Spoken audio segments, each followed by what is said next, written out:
आणि विरोधकांकडून पाडलं गेलं।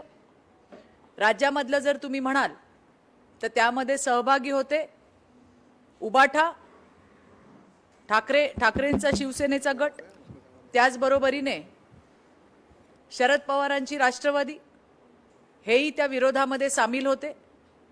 मला आश्चर्य वाटतं की महिला सक्षमीकरण आणि सशक्तीकरण याच्या नावावरती गप्पा मारणारे, शाहू फुले आंबेडकरांची विचारधारा सांगणारे आज खरोखरच या देशातल्या महिलांना त्यांचा हक्क आणि अधिकार द्यायची वेळ आली, त्यावेळेला मात्र त्यांनी हात आखडता घेतला। शाहू फुले आंबेडकरजी यांच्या विचारांना तिलांजली देण्याचं काम केलं। आपल्या सगळ्यांना कल्पना आहे, महामानव भारतरत्न डॉक्टर बाबासाहेब आंबेडकर यांच्या प्रयत्नामुळे यांनी केलेली सुरुवात ती खरी महिला सक्षमीकरण आणि सशक्तीकरणाची सुरुवात होती। सगळ्यात आधी मतदानाचा अधिकार या देशातल्या 50% मातृशक्तीला दिला, तिला मुख्य प्रवाहात आणायचं काम केलं। आणि त्यानंतर गेल्या दशकभर या देशाचे लोकप्रिय आणि यशस्वी प्रधानमंत्री मोदीजी हे सतत महिलांच्या विषयांवरती त्यांना सक्षम सशक्त करण्यासाठी काम करत होते।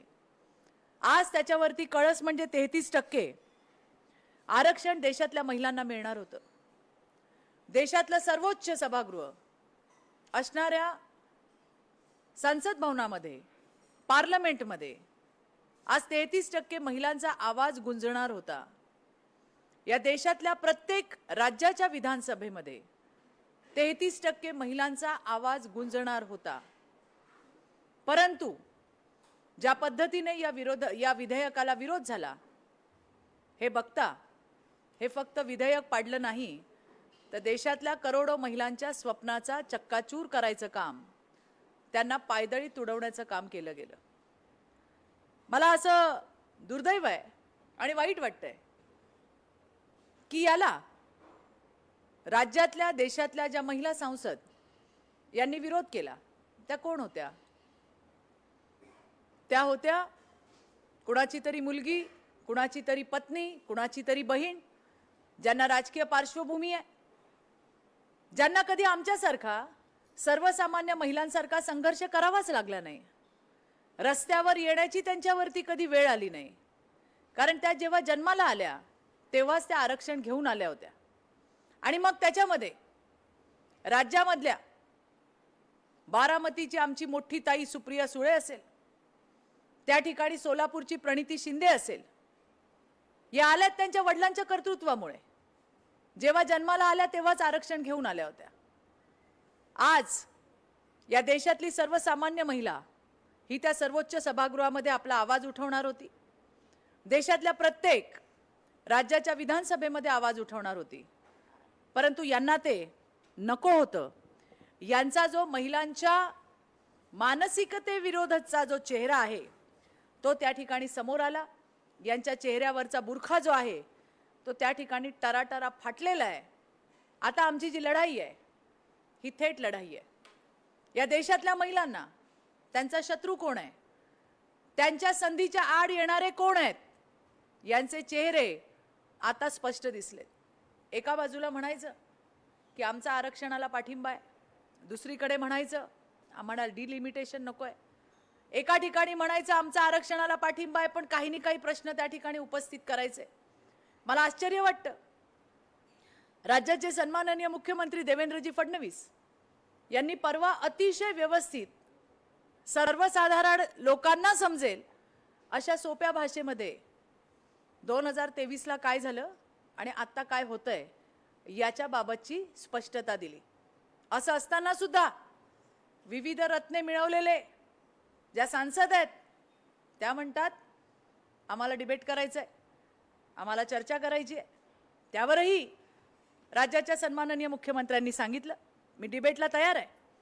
देवेंद्रजी फडणवीस हे भारतीय जनता पार्टीचे सर्वोच्च नेते आहेत राज्यातले, आणि त्यामुळे तुमच्या पक्षातल्या सर्वोच्च नेत्यांसोबत जर त्यांची तयारी असेल तर माझी डिबेटला येण्याची तयारी आहे, हे सुद्धा त्यांनी त्या ठिकाणी स्पष्ट केलं।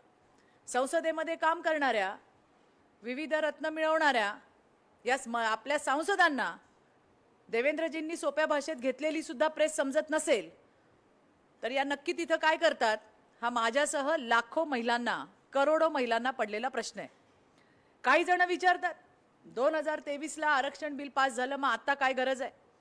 त्याही वेळेला देवेंद्रजींनी सांगितलं होतं, सरकारने सांगितलं होतं, देशाचे यशस्वी प्रधानमंत्री, देशाचे लोकप्रिय गृहमंत्री अमित भाई असतील, या सगळ्यांनी सांगितलं 2023ला घटना दुरुस्ती झाली होती आणि अंमलबजावणी आता करायची होती. कोविडमुळे ती जनगणना पुढे गेली.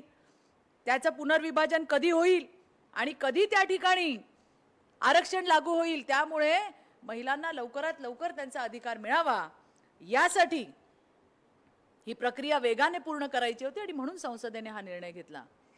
परंतु काँग्रेस असेल आणि विरोधी पक्ष असतील, मग राज्यातला उबाटा असेल किंवा शरद पवारांची राष्ट्रवादी असेल, यांना मात्र जे सत्य आहे ते लोकांना सांगायचं नाही आहे, फक्त भ्रम पसरवायचा आहे, हे मला या ठिकाणी नमूद करायचं आहे. परवाच प्रेस बघितली, प्रियंका गांधींची याच विषयावरती होती आणि त्या म्हणाल्या की भाजप महिलांचा वापर करते. माझा निषेध आहे या वक्तव्याचा. मला प्रियंका गांधींना सांगायचं आहे की महिला काय वापराच्या वस्तू नाही आहेत, त्या तुमच्याकडे नक्की होत असेल, परंतु ही माती, ही जी धरती आहे, ही मा जिजाऊची आहे, या ठिकाणी अहिल्याईची आहे, क्रांतीज्योती सावित्री माईची आहे, रमाईची भीमाईची आहे.